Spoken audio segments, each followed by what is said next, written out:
Bonjour à tous, ravi de vous retrouver pour l'analyse d'un nouveau quintet qui se dispute donc ce samedi à Jägersro en Suède, un quintet qui s'adresse à des trotteurs. Ils ont tous entre 5 et 10 ans et ils vont s'affronter sur la distance de 2140 mètres, pas de rendement de distance, départ donné à l'aide de l'autostart.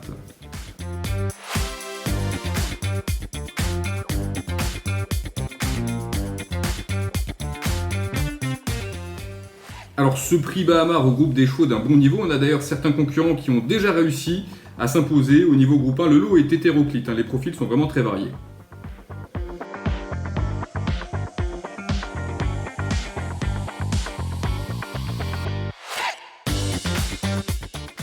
Alors j'ai choisi de placer en tête le numéro 9 Velveggio, c'est un cheval qu'on a vu bien faire durant l'hiver sur l'hippodrome de Vincennes à plusieurs reprises. Il retrouve une piste qu'il adore, il a d'ailleurs gagné les 2 dernières fois qu'il a couru à Jägersro. Seule inquiétude, son numéro 9 en seconde ligne, donc il partira le long de la corde, mais malgré cela, je lui vois une toute première chance. Je fais ensuite confiance au numéro 7 Racing Man, qui a déjà réussi à s'imposer au plus haut niveau. Il avait remporté l'an passé le Kimi Grand Prix. Et le cheval vient de faire une bonne rentrée sur le parcours qui nous intéresse. En plus, cette fois, il sera déféré des 4 pieds. Là encore, pour moi, c'est un choix prioritaire. En troisième position de mon prono, j'ai placé le numéro 6 Portland, un cheval qu'on connaît bien en France, qui a beaucoup couru à Vincennes ces derniers mois. Il pourra compter sur Björn Goop et à mon avis, c'est un placé en puissance dans ce lot. Ensuite, j'ai placé le numéro 1 Lucifer Lane, un cheval qui s'est placé au niveau groupe 1 et qui vient de faire une assez bonne rentrée. À mon sens, c'est un cheval qui est peut-être capable d'un coup d'éclat ici et pourquoi pas d'ailleurs de lutter pour la victoire.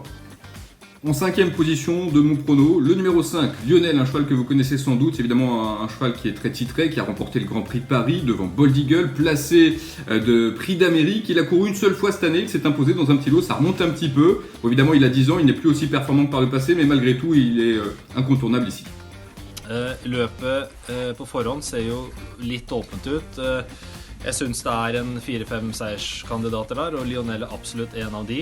Han har sett veldig fin ut etter en veldig bra årsdebut.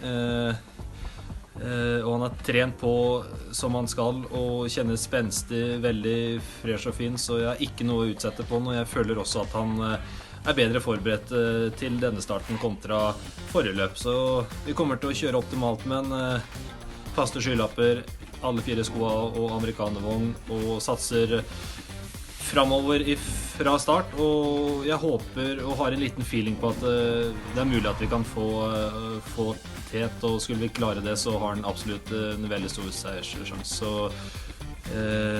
Så mitt råd til spillerne er å ha på nummer 5 Lionel.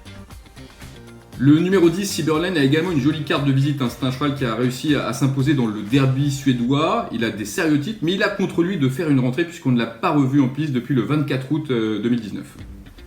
Le numéro 4, Norton Commander, est un placé de groupe 1. Lui aussi aura le désavantage de faire une rentrée, mais comme il dépend d'une écurie redoutable, je le garde en bout de combinaison. Voilà, c'est à vous de jouer maintenant et surtout une nouvelle fois, restez chez vous.